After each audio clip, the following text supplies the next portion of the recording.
आत्ममुग्धता होती है, गर्व होता है।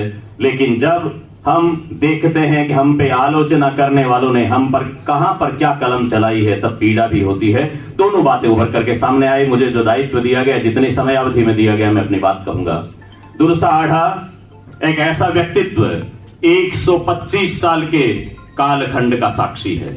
लंबा जीवन उनको मिला और इस जीवन के दौरान उन्होंने असीजीवी और मसीजीवी दोनों रूपों में अपने आप को ख्याति लब्ध किया, प्रतिष्ठा प्राप्त की। असीजीवी के रूप में जब वो सामने आते हैं तब भी उनका दुर्घर्ष संघर्ष सामने आता है, और मसीजीवी के रूप में तो पूर्व वक्ताओं ने जिस तरह की बात की और मैं आगे बढ़ूंगा, हम देखेंगे तो फक्र होता है। मैं जब उनके जीवन को देखता हूं, उन्होंने जब विपन्नता और नाराजगी देखी, गरीबी देखी, आर्थिक संकट देखा, तो ऐसा देखा कि उसको पढ़ करके किसी की रूह कांप जाती है। और जब उन्होंने ऐश्वर्य के शिखर पर चढ़ के देखा तो उसको पढ़ते हैं तो रश्क होने लगता है, ईर्ष्या होने लगती है कि ऐसा भी कोई प्राप्त कर सकता है। कि ऐसा व्यक्तित्व है दुर्सा आढ़ा का।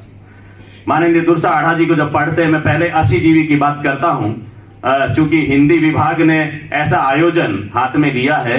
हम महाविद्यालय और विश्वविद्यालयों पर आरोप लगता है कि हम 1986 के बनाए हुए नोट्स को पढ़ाते हैं आज भी क्लास में जाकर के।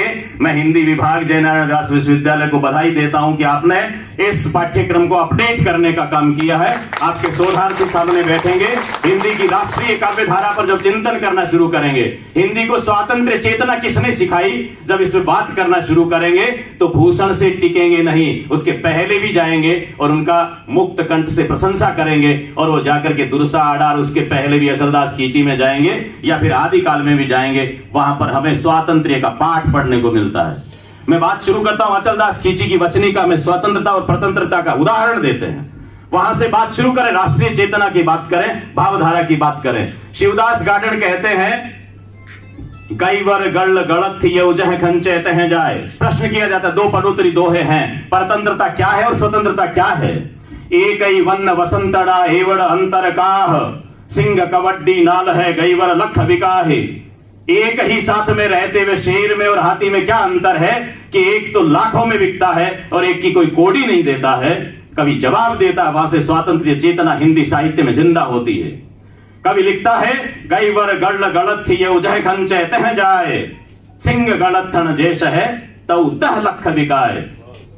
कवि का जवाब क्या है, हाथी ने अपने गले में पट्टा पराधीनता का बंधन स्वीकार कर लिया, इसलिए लाख में बिकता है। लेकिन यदि शेर उस पराधीनता को स्वीकार करे तो 10 लाख में बिक सकता है। स्वतंत्रता कभी बिकती नहीं है, इसलिए अनमोल होती है, मूल्य नहीं लगाया जाता।